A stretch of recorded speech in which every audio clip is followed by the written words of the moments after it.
A hydrogen-like atom, atomic number Z is in a excited state of quantum number n. तो एक hydrogen like atom है, वो excited state में है जिसका क्वांटम नंबर n दिया हुआ है. This excited atom can make a transition to the first excited state by successively emitting two photons of energies 10.2 electron volt and 17 electron volt respectively. तो यहां से हमें क्या गिवन है कि ये जो भी स्टेट है n, वो n से कहां तक जा रहा है? फर्स्ट एक्साइटेड स्टेट, मतलब ये 2 है, तो n से 2 तक वो जा रहा है और वो 2 एमिशन कर रहा है. तो यहां से यहां तक मान लेते हैं 10.2 किया है, मुझे नहीं पता कहां से कहां तक क्या किया है, और यहां से यहां तक 17 किया है. ठीक है, ये हमने मान लिया. उसके बाद ऑल्टरनेटिवली वही एटम क्या कर रहा है? n से the atom from the same excited state जो कि n है can make a transition to the second excited state, मतलब 3 तक जा रहा है, but this time it is emitting two photons of energies 4.25 and 5.95. तो यहां से यहां आने में 4.25 और यहां से यहां आने में 5.95 एनर्जी emit हो रहा है. Then find the value of n and z. Ionisation energy of hydrogen atom given है. तो यहां पे एक चीज हम लोग देख सकते हैं कि अगर हम लोग लिखे E n minus E2, En minus E2 can be written as En minus E3 plus E3 minus E2. En minus E2 can be written as En minus E3 plus E3 minus E2. अब यहां से यहां जाने में चाहे वो कितना भी पाथ ले लो, टोटल एनर्जी सेम ही होगा. n से 2 जाने में टोटल एनर्जी जो है वो हमेशा सेम ही लगेगा. तो यहां से यहां जाने में टोटल एनर्जी कितना लगे रहा है? वो है 10.2 और 17, मतलब 27.2. और यहां से यहां आने में जो टोटल एनर्जी लग रहा है वो होगा, यहां से ऐड करने से 5.95 प्लस 4.25 और ये आ जाता है 10.2. ठीक है, अब ये E3 माइनस E2 आएगा इससे, तो E3 माइनस E2 आ जाएगा हमारे पास. E3 minus E2 is 17 electron volt. और अगर E3 माइनस E2 मिल गया तो अगर हम लोग एनर्जी डिफरेंस कर दे तो ये बन जाएगा 13.6 into Z square into 1/2 square minus 1/3 square, 1/4 minus 1/9. ठीक है, तो यहां से 17 electron volt is equal to, अगर इसको सॉल्व करेंगे तो ये जो हमारे पास आएगा 2 से 3 जो होता है वो 1.89 इलेक्ट्रॉन वोल्ट होता है into Z square. Electron volt cancel हो गया, जेड का वैल्यू आएगा, यहां से जेड का वैल्यू आ जाएगा 3. ठीक है, तो जेड आ गया. अब एक बार जेड आ गया उसके बाद हमें ये पता है कि कोई भी ये वाले स्टेट से 2 तक, ये वाले स्टेट से 2 तक एनर्जी 27.2 लगा है, तो हम लोग बोल देंगे कि 27.2 is equal to 13.6 into z square, that is 9 into 1/2 square minus 1/n square. ठीक है, फिर इधर से हम लोग को मिलेगा, ये 13.6 से 2 कैंसिल हो गया, तो 2/9 is equal to 1/4 minus 1/n square. तो 1/n square is equal to 1/4 minus 2/9. तो ये बन जाता है 1/36, मतलब n का वैल्यू जो इससे सॉल्व करके आएगा वो होगा 6. तो हमने z और n दोनों की वैल्यूज निकाल ली. Okay, Uranium-238 and uranium-235 occur in nature in an atomic ratio of 140:1. तो uranium-238 is to uranium-235 at nature में जो रहता है उसमें 140:1 के रेशियो में रहता है. Assuming that at the time of Earth's formation the two isotopes were present in equal amount, then calculate the age of Earth. तो at t इक्वल टू 0 जब अर्थ बना था तब U238 इज टू U235 1:1 था। ठीक है, हाफ लाइफ ऑफ यूरेनियम दिया हुआ है और हाफ लाइफ ऑफ यूरेनियम 235 और 238 दोनों दिया हुआ है। ठीक है, तो यहां पे तो t इक्वल टू 0 पे दोनों 1:1 के रेशियो में था, तो मान लेते हैं दोनों n0 था। ठीक है, नाउ एट टाइम t, जो अभी का टाइम है, यूरेनियम जो होना चाहिए वो होना चाहिए n0 e पावर, और you can say n0 2 power minus t by t half. अब यूरेनियम 238 का पहले मैं लिख रहा हूं, तो यूरेनियम 238 का t हाफ है 4.5 इंटू 10⁻⁹। ठीक है, और यूरेनियम 235 के लिए अगर हम लोग लिखेंगे सेम चीज, तो यूरेनियम 235 के लिए ये बन जाएगा n0 2 power minus t by t half. इसका t हाफ है 7.13 इंटू 10⁸। ठीक है, तो ये हमारे पास आ गया टाइम t पे। अब अगर हम लोग इसका रेशियो निकाले तो वो 140:1 आना चाहिए। तो according to question 2 power t by 7.13 into 10⁸ minus t by 4.5 into 10⁹, ठीक है, इज इक्वल टू 140:1। तो जैसे ही हम लोग इसमें टाइम के लिए सॉल्व करेंगे हमें मिल जाएगा time is equal to t is equal to 6.04 into 10⁹ years. The kinetic energy of an alpha particle which flies out of the nucleus of a radium atom in radioactive disintegration is 4.78 mega electron volt. Then find the total energy evolved during the escape of the alpha particle. So the kinetic energy of an alpha particle, तो ये है हमारे पास radium nucleus और ये DK हो रहा है और इसमें अल्फा पार्टिकल निकल रहा है। ठीक है, तो यहां से सपोज कोई नया न्यूक्लियस बना Y और यहां से ये बन जाएगा 222। ठीक है, ओके, तो काइनेटिक एनर्जी जो दिया हुआ है अल्फा पार्टिकल का वो दिया हुआ है 4.78 mega electron volt. Then find the total energy, तो ये Q वैल्यू निकालना है हम लोग। ठीक है, अब हमें पता है कि मोमेंटम कंजर्व होता है, तो हम लोग लिख सकते हैं कि √2m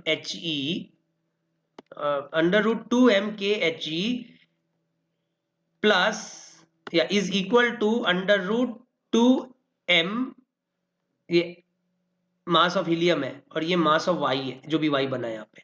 ठीक है, इनटू k ऑफ y। तो यहां से एक चीज हमें मिल जाएगा, जैसे इसको स्क्वायर कर देंगे, काइनेटिक एनर्जी जो होता है वो इनवर्स रेशियो ऑफ मास पे डिवाइड होता है, मतलब ये बन जाए my/mh।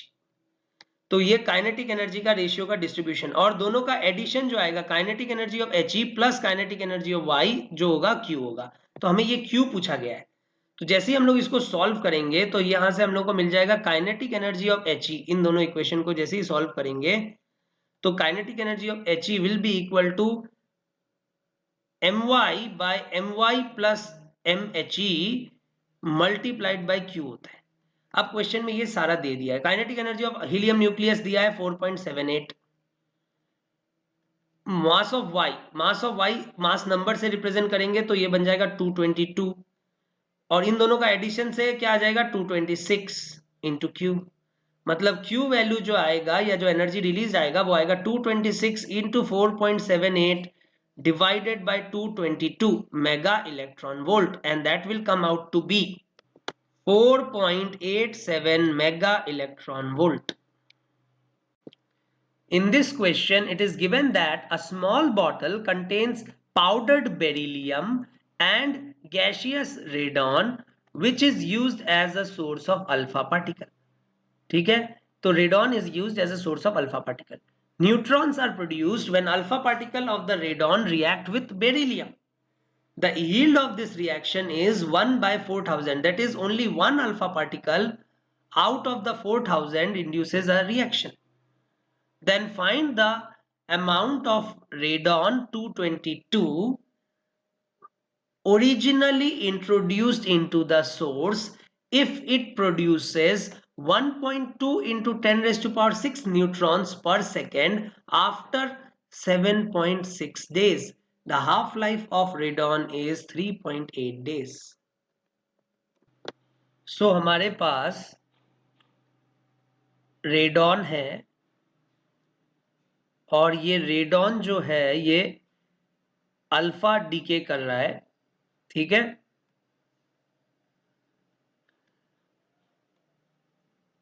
और neutrons are produced when alpha particles of the radon react with beryllium. तो ये जब बेरिलियम के साथ रिएक्ट होता है तो न्यूट्रॉन बनता है, ठीक है। The yield of this reaction is 1 in 4000, मतलब 4000 अल्फा पार्टिकल से एक न्यूट्रॉन बनता है, ठीक है।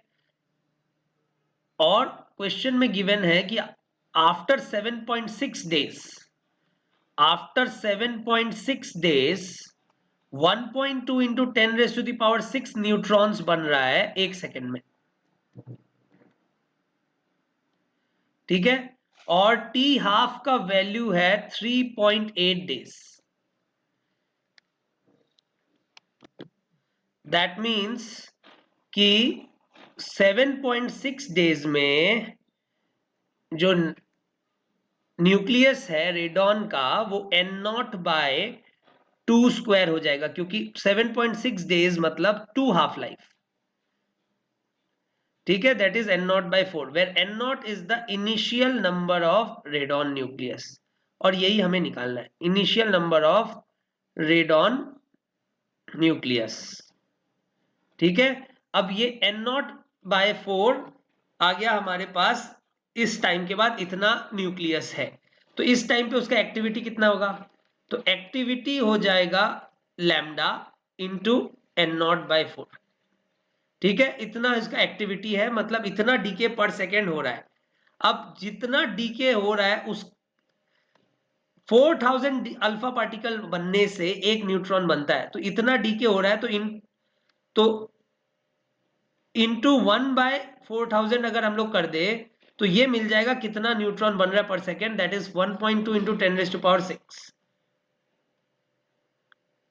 ठीक है। तो यहां पे हम लोगों ने क्या किया है, ये पार्ट हो गया एक्टिविटी, ठीक है। और यहां पे हमने लिखा था यूनिटरी मेथड लगाया, 4000 अल्फा डीके होने से एक न्यूट्रॉन बनता है, तो एक अल्फा डीके से 1 बाय 4000 न्यूट्रॉन बनता है, तो इतना से कितना बनेगा, इतना डीके होने से कितना बनेगा, इतना अल्फा पार्टिकल से कितना बनेगा, lambda n0 by 4 into 1 by 4000। But जो न्यूट्रॉन बन रहा है पर सेकेंड वो क्वेश्चन में गिवन है 1.2 into 10 raise to power 6।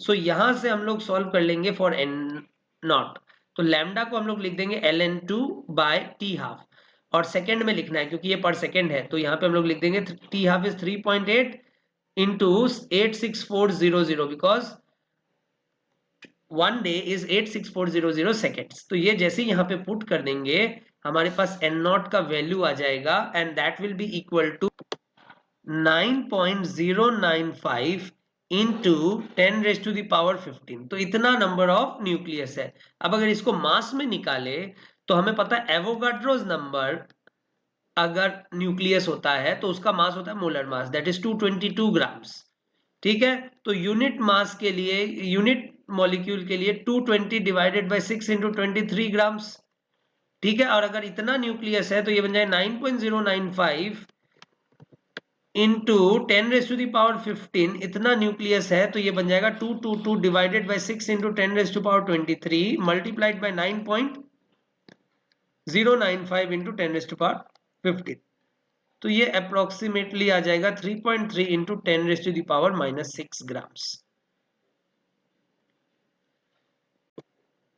An experiment is done to determine the half-life of radioactive substance that emits one beta particle for each decay process.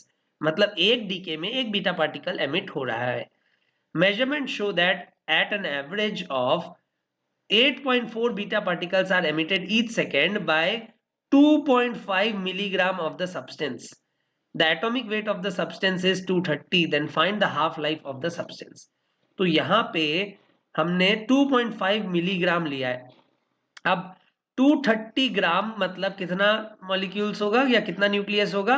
Avogadro number of nucleus होगा, that is 6 × 10⁻23। मैं average लिख रहा हूँ, approximate लिख रहा हूँ, ये 6.023, मैं इसको 6 लिख रहा हूँ।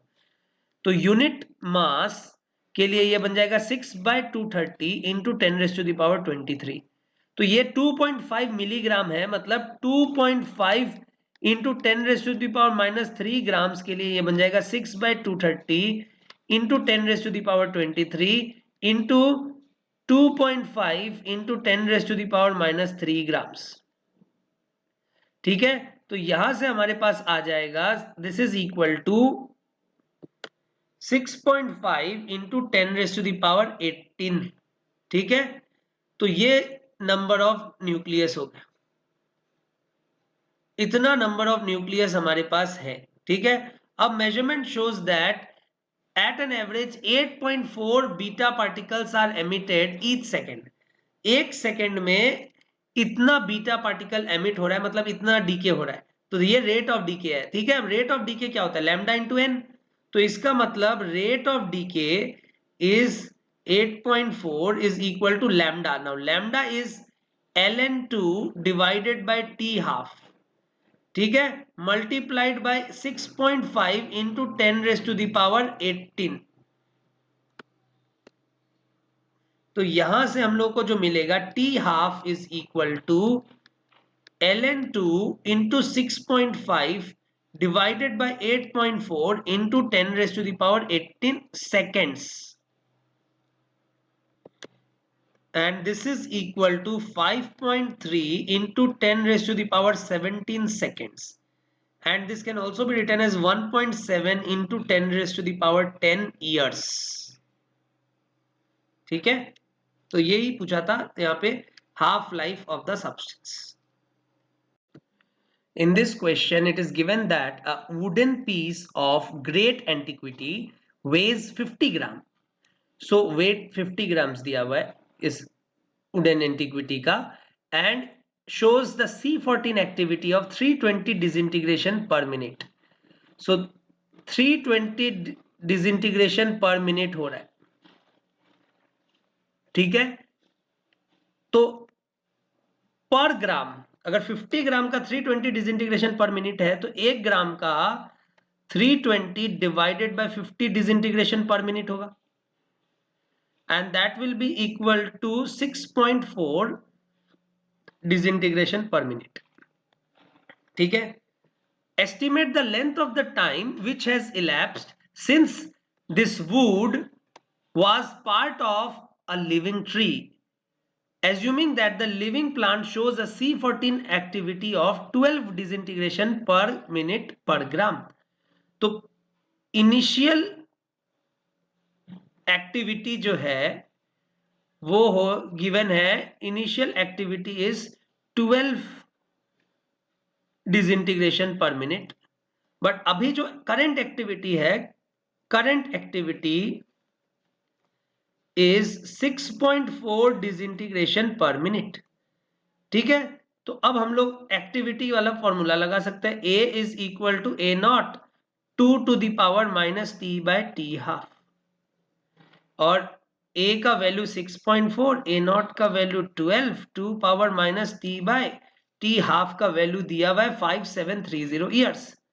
तो यहां पे पुट कर देंगे 5730 ईयर्स। तो यहां से हम लोग को मिल जाएगा t is equal to 5196 years. In this question, it is given that show that in a nuclear reaction where the outgoing particle is scattered at an angle 90 degree with the direction of the bombarding particle, the Q value can be represented as Q is equal to Kp into 1 plus Mp by Mo minus Ki into 1 plus Mi by Mo, where I is the incoming particle, तो I जो है वो incoming particle है, P is the product nucleus, T is the target nucleus and O is the outgoing particle. In this question, a body of mass m0 is placed on a smooth horizontal surface. तो एक body है जिसका मास m0 है and it is placed on a smooth horizontal surface. The mass of the body is decreasing exponentially with disintegration constant lambda. तो mass of the body जो है वो exponentially decrease कर रहा है with disintegration constant lambda. तो इसका मतलब m is equal to m0 e power minus lambda t. ठीक है, तो ये mass continuously decrease हो रहा है exponentially. Okay, now assuming that the mass is ejected backwards with a relative velocity u, initially the body was at rest, then find the velocity of the body as a function of time. Okay, तो यहाँ पे basically momentum को conserve करना है. तो यहाँ पे suppose करो इनिशियल मोमेंटम 0 है और ये पूरा का पूरा m0 है और अभी इनिशियल मोमेंटम 0 है. अब इसका मास तो बच गया है m0 e power minus lambda T. तो जो निकला हुआ मास है वो कितना हो जाएगा, जो निकला हुआ मास है वो हो जाएगा m0 into 1 minus E power minus lambda T. ठीक है, अब बोल रहा है assuming that the mass is ejected backwards with a relative velocity u. तो ये बैकवर्ड इजेक्ट हुआ है with a relative velocity u. ठीक है, तो ये रिलेटिव वेलोसिटी है, इसको ध्यान रखना है. और तो इसको एक्चुअली में बैकवर्ड बना लेते हैं ताकि कंफ्यूजन ना रहे. तो यहाँ पे ये हो गया m0 into 1 minus E power minus lambda T. ये जो मास है ये बैकवर्ड जा रहा है और ये सपोज करो v वेलोसिटी से फॉरवर्ड जा रहा है. ठीक है, तो velocity of ejected mass with respect to given mass is equal to, you have given body is equal to, यहां से हम लोग को दिख रहा है कि वेलोसिटी ऑफ इजेक्टेड मास है minus u relative velocity plus v. तो ये बन जाएगा minus of u minus v. ठीक है, तो velocity of ejected mass with respect to velocity of ejected mass with respect to given body, question में given है minus u. तो velocity of ejected mass with respect to ground कितना होगा, with respect to ground होगा velocity of ejected mass with respect to body plus velocity of body. अब आएगा ये minus of u minus v. अब momentum conservation करने में velocity को ग्राउंड के रेस्पेक्ट में लिखना पड़ता है. तो by conservation of momentum, by conservation of momentum हमें मिल जाएगा इनिशियल मोमेंटम 0 है, फाइनल मोमेंटम है minus m0 into 1 minus E power minus lambda T into U minus V is plus m0 E power minus lambda T into V. अब जैसे ही हम लोग इसको सॉल्व करेंगे तो ये मिलेगा हमारे पास m0 u minus m0 v e power minus 1 minus e power minus lambda t is equal to m0 v e power minus lambda t. तो जैसे हम लोग इसको सॉल्व करेंगे ये बन जाएगा m0 u minus m0 v minus m0 u e power minus lambda t minus m0 v minus minus plus हो जाएगा e power minus lambda t is equal to m0 v e power minus lambda t. ये cancel हो जाएगा. तो यहां से हम लोग को मिल जाएगा m0 u e power minus lambda t is equal to m0 u minus v. m0 भी कैंसिल हो जाएगा. अब क्वेश्चन में पूछा क्या है, क्वेश्चन में पूछा है find the velocity of the body after time t. v पूछा है तो ये v का वैल्यू आएगा v is equal to u common 1 minus e power minus lambda t.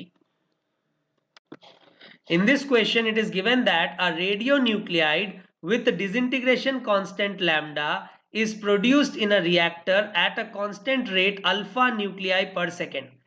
तो एक रिएक्टर है जो कि एक रेडियोएक्टिव सब्सटेंस बना रहा है, रेडियोएक्टिव न्यूक्लियस बना रहा है at a constant rate alpha, और उसका डीके हो रहा है at a rate constant lambda, ठीक है। During each decay energy E naught is released, तो हर डीके में ई नॉट एनर्जी रिलीज हो रहा है। तो सबसे पहले हम लोग यहाँ पे क्या कर लेते हैं कि t इक्वल टू जीरो पे मान लेते हैं कि ये number of nucleus of A 0 था और number of nucleus of B भी 0 था, और कोई भी टाइम t पे ये है Na और ये है Nb, ठीक है। तो यहां से सबसे पहले हम लोग क्या करेंगे, dNA/dt निकालते हैं। तो dNA/dt हो जाएगा अल्फा माइनस लैम्डा Na, क्योंकि अल्फा रेट से तो ये A बन रहा है और लैम्डा Na रेट से ये घट रहा है, ठीक है। तो यहां से हम लोग इसको जब सॉल्व करेंगे तो ये बन जाएगा dNA by alpha minus lambda Na is equal to dt।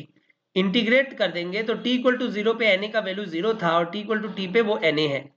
तो यहां से जब हम लोग इसको लिमिट्स को पुट करके इंटीग्रेट कर देंगे तो यहां से हम लोग का वैल्यू आ जाएगा Na is equal to alpha by lambda into 1 minus E power minus lambda T. ये मैंने फाइनल आंसर लिख दिया है Na का, ओके। तो इतना न्यूक्लियस बच जाएगा, ठीक है। तो B का कितना होगा वो देखते हैं अब।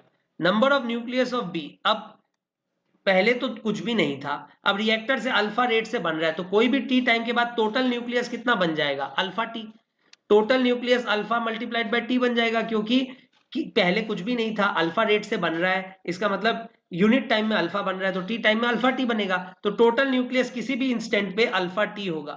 तो किसी भी इंस्टेंट पे टोटल न्यूक्लियस तो अल्फा टी है, लेकिन उसमें से किसी भी टाइम पे Na का वैल्यू ये है, तो Na प्लस Nb, क्योंकि टोटल न्यूक्लियस अल्फा टी है, मतलब Na plus Nb alpha T है, तो Nb कितना होगा, alpha T minus Na।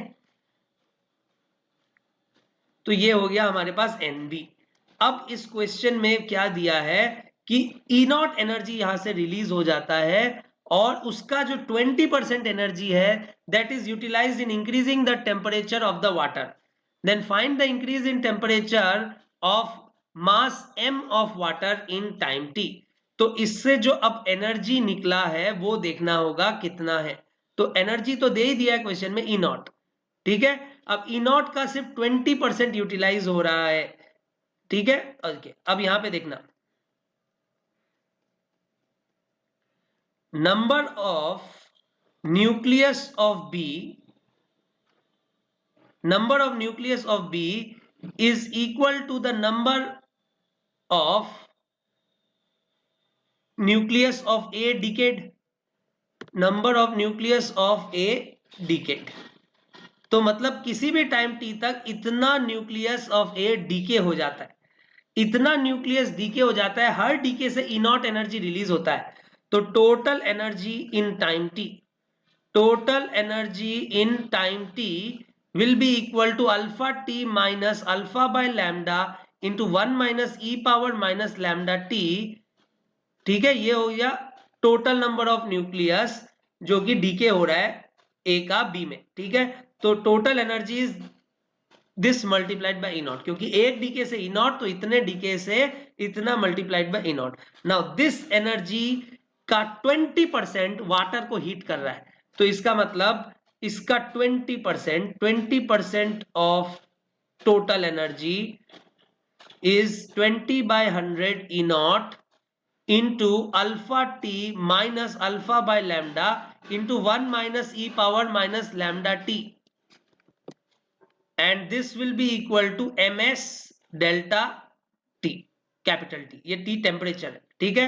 Heat, ये इतना हीट है और ये heat is equal to ms delta T। अब यहाँ पे क्वेश्चन में पूछा क्या है, स्पेसिफिक हीट दे दिया है, assuming that there is no loss of energy through water surface, ठीक है। Find the increase in temperature of m mass of water in time t। तो बस यहां से डेल्टा T पूछ रहा है, तो डेल्टा T का वैल्यू होगा E नॉट बाय, ये 5 हो जाता है, तो E naught by 5 ms into alpha T minus alpha by lambda into 1 minus e power minus lambda t. So ये हो जाएगा rise in temperature. In this question it is given that the element curium CM96248, तो ये curium nucleus है 96248, इसका mean life दिया है 10⁻13 seconds. Mean life होता है 1 by lambda and 1 by lambda is 10⁻13 seconds. मतलब लैम्डा का वैल्यू आ जाएगा 10⁻−13 सेकेंड्स. तो ये आ जाएगा हमारे पास लैम्डा पर सेकेंड लैम्डा का value. Its primary mode of decay are spontaneous fission and alpha decay. मतलब ये दो तरीके से डीके होता है. पहला है फिशन और दूसरा है अल्फा डीके. फिशन के होने का प्रोबेबिलिटी 8% है और अल्फा डीके होने का प्रोबेबिलिटी 92% है. ठीक है. Each fission releases 200 mega electron volt of energy. ये हर फिशन से 200 mega electron volt of energy is getting released. तो फिशन से तो हमें पता चल गया 200 mega electron volt of energy is getting released. Alpha decay से कितना एनर्जी रिलीज होगा उसके लिए हम लोग को लिखना पड़ेगा क्यू वैल्यू. तो CM96 248 से बन रहा है PU94 244 प्लस He24. ठीक है. तो यहां से जब हम लोग Q वैल्यू लिखेंगे तो वो आ जाएगा Q value is equal to mass of reactant nucleus that is 248.0722 minus यहां से PU न्यूक्लियस का जो मास है वो है 244.064100 माइनस हीलियम का मास है 4.002603.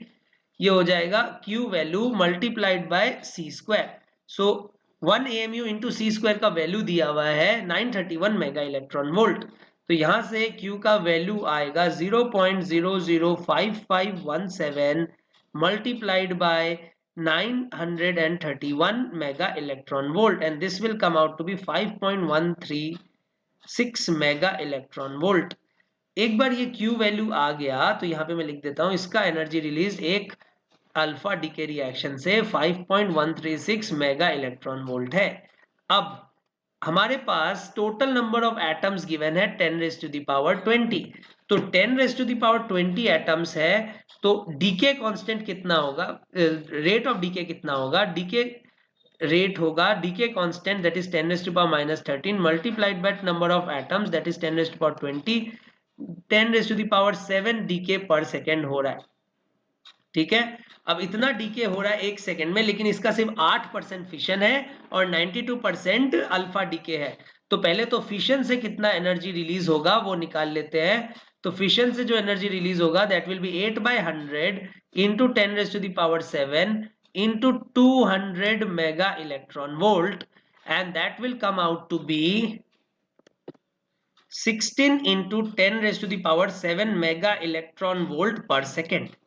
ठीक है, क्योंकि एक सेकेंड की हम लोग बात कर रहे हैं. और सिमिलरली अल्फा डीके से कितना आएगा, अल्फा डीके से you will get 92/100 into 10⁻7 into एक अल्फा डीके से 5.136 मेगा इलेक्ट्रॉन वोल्ट. ठीक है. और इससे हमें जो आंसर मिलेगा that will be equal to 4.72 into 10⁻7 mega electron volt per second.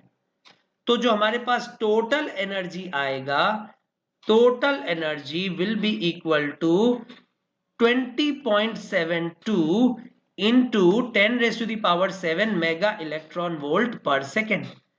ठीक है. अगर इसको हम लोग जूल में, जूल पर सेकेंड या वाट में कन्वर्ट कर देंगे तो ये बन जाएगा 33.298 माइक्रोवाट. ठीक है. तो टोटल एनर्जी जो रिलीज होगा दैट विल बी एक सेकेंड में that will B 33.298 माइक्रोजूल्स. In this question it is given that a small quantity of solution containing sodium 24 radionuclide whose half life is 15 hours of activity 1 microcurie is injected into the blood of a person. तो एक sample है, ठीक है, और उसका small quantity है जिसमें sodium 24 radio nucleus है, इसका हाफ लाइफ भी दिया हुआ है, इसका हाफ लाइफ 15 आवर्स है, इसका एक्टिविटी दिया हुआ है, तो एक्टिविटी इज 1 माइक्रो क्यूरी, मतलब 1 इंटू 10⁻⁻6 क्यूरी।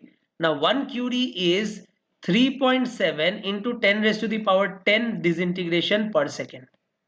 ठीक है, तो यहां से मिल जाता है 3.7 इंटू 10⁻4 डिसइंटीग्रेशन पर सेकेंड, मतलब एक सेकेंड में इतना न्यूक्लियस डीके होता है। ठीक है, तो यहां से हम लोग क्या कर लेंगे, टी हाफ से पहले तो लैम्डा का वैल्यू निकाल लेंगे, तो lambda is ln2 divided by T half and that is equal to 15 hours. अब इसको सेकेंड में कन्वर्ट करना है, तो एक घंटे में 3600 सेकेंड होता है। ठीक है, तो यहां से हम लोग को मिल जाएगा 3.7 into 10⁻4 that is activity is equal to lambda N, तो ln2 divided by 15 into 3600 multiplied by n, तो यहां से जो n का वैल्यू आएगा that will be equal to 2.88 into 10⁻9, तो इतना नंबर ऑफ न्यूक्लियस हमको मिल जाएगा। ठीक है, तो इसका मतलब ये जो फर्स्ट इंफॉर्मेशन गिवन है कि a small quantity of solution containing radium 24 radio nuclide of activity 1 microcurie is injected to a blood of a person, तो इतना nucleus of the radioactive nuclide जो Na24 है वो ब्लड में घुस गया। ठीक है, a sample of the blood of volume 1 centimetre cube taken after 5 hours, तो अब यहां पे बोल रहा है कि एक ब्लड का सैंपल लिया जिसका वॉल्यूम 1 सेंटीमीटर क्यूब है, ठीक है, और 5 घंटे के बाद लिया तो उसका एक्टिविटी मिला 296 डिसइंटीग्रेशन पर मिनट। ठीक है, ओके, अब 5 घंटे के बाद 5 आवर्स के बाद ये जो नंबर है न्यूक्लियस का ये कितना बन जाएगा, या नंबर नहीं तो डायरेक्टली एक्टिविटी ही निकाल लेते हैं। What will be the activity of the nucleus after 5 hours, so after 5 hours you can write A is equal to A0 2 power minus T by T half।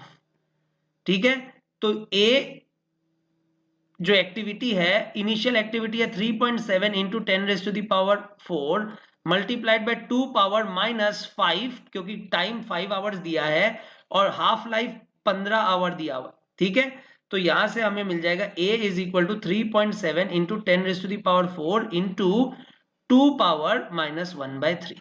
ये एक्टिविटी है 5 घंटे के बाद।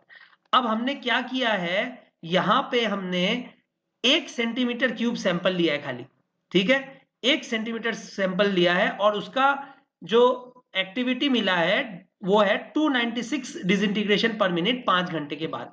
तो 1 सेंटीमीटर ब्लड ले लिया हमने, 1 सेंटीमीटर क्यूब ब्लड ले लिया।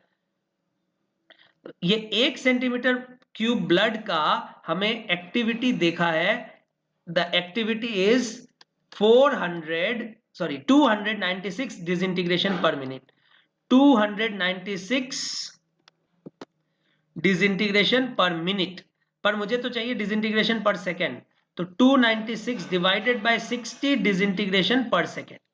ठीक है, अब मान लेते हैं कि टोटल वॉल्यूम जो था वो V है, let the total volume be V, तो इसका मतलब 296 divided by 60 multiplied by V, ये हो जाएगा total activity. So total activity इसके बराबर होना चाहिए, that is equal to 3.7 into 10⁻4 into 2 power minus 1/3। जब इसको हम लोग सॉल्व करेंगे यहां से वॉल्यूम का वैल्यू आ जाएगा 6000 सेंटीमीटर क्यूब, या यू कैन से 6 litre. In this question, it is given that at a given instant, there are 25% undecayed radioactive nuclei in a sample. तो किसी भी इंस्टेंट पे 25% जो है वो अनडिकेड है, अभी तक डिके नहीं हुआ है, तो इसका मतलब कि 1/4 अभी भी बचा है, 1/4 इज लेफ्ट, मतलब 3/4 डीके हो गया है, 3/4 इज डिकेड, अभी 1/4 बचा है। ठीक है, 1/4 बचने का मतलब होता है एक्चुअली 2 हाफ लाइफ गुजर गया है। ठीक है, तो यहां से 2 half life has passed. Now after 10 second, After 10 seconds, the number of undecayed nuclei remains to 12.5%. So after 10 seconds, जो नंबर ऑफ एक्टिव न्यूक्लियाई वो 1/8 हो गया है। इसका मतलब कि यहां से 3 हाफ लाइफ चला गया। इसका मतलब यह है कि 2 से 3 हाफ लाइफ 10 सेकेंड में पास हुआ। इसका मतलब कि हाफ लाइफ का वैल्यू 10 सेकेंड है। So therefore half life is 10 second. ठीक है, तो कैलकुलेट द मीन लाइफ। अब हाफ लाइफ अगर 10 सेकेंड है तो यहां से लैम्डा मिल जाएगा। लैम्डा कितना हो जाएगा? ln2 divided bye 10। तो यहां से 1/λ मिल जाएगा। 1/λ इज 10/ln2 सेकेंड्स। ठीक है, अब the time in which the number of undecayed nuclei will further reduce to 6.25% of the reduced number. तो यहां पे बोल रहा है what is the time in which the number of undecayed nucleus will further reduce to 6.25% of the reduced number। मतलब इस number का और 6.25% होना है। तो 6.25% ऑफ दिस रिड्यूस नंबर, अब किसी भी नंबर का 6.25% होने का मतलब हो गया 4 हाफ लाइफ, क्योंकि एक हाफ लाइफ में आधा होता है, 2 हाफ लाइफ में 1/4 हो जाता है। ठीक है, मतलब 25%, 3 हाफ लाइफ में 12.5% हो जाता है, 4 हाफ लाइफ में 6.25% हो जाता है। तो और 4 हाफ लाइफ, मतलब इसके बाद और 4 half life. The time in which the number of undecayed nucleus will further reduce to 6.25%, वो इस टाइम के बाद का टाइम पूछ रहा है। ठीक है, तो इस टाइम के बाद का टाइम और 40 सेकेंड होगा। ठीक है, तो आंसर विल बी 40 सेकेंड। तो आंसर विल बी 40 सेकेंड। हाँ, अगर वो इनिशियल टाइम से पूछता, t=0 से जब से स्टार्ट हुआ है, तो अगर t=0 से पूछता तो यहां पे टोटल मिला के कितना हाफ लाइफ हो जाता। तो यहां से यहां तक 4 हाफ लाइफ हुआ था, सॉरी यहां से यहां तक 3 हाफ लाइफ हुआ था, और यहां से यहां तक और 4 हाफ लाइफ हुआ है। इसका मतलब कि टोटल आंसर तब 70 सेकेंड्स होता। तो अगर इनिशियल टाइम से t=0 जब ये न्यूक्लियस एक्टिव था और अभी डीके होना स्टार्ट हुआ था, तब से लेके अभी तक का टाइम जो है यहां तक का 70 सेकेंड होता है। लेकिन अगर इस पॉइंट से इस पॉइंट तक जाए तो आंसर होगा 40 सेकेंड्स। तो अगर मैं नंबर ऑफ न्यूक्लियस भी निकाल लूं तो यहां पे suppose initial number of nucleus is n0, initial number of nucleus is n0, then at the present time, जो लास्ट हमने किया है, at the present time number of nucleus will be n0 by 2⁻7। ठीक है, बट ये हमें नहीं पूछा है, हमें सिर्फ टाइम पूछा था। तो टाइम का वैल्यू कितना होगा? 40 सेकेंड होगा। जब यहां से 12.5% जो हो चुका था उससे और उस 12.5% का 6.25% और बच गया, तब तक का टाइम कितना होगा? 4 half life, that is 40 seconds. If you like my video, do hit the like button and share my work with your friends, your juniors, your seniors, and any other student who is preparing for JEE, NEET, and any other competitive exam. Also, subscribe to my channel and hit the bell icon so that you get notified whenever I upload my next video.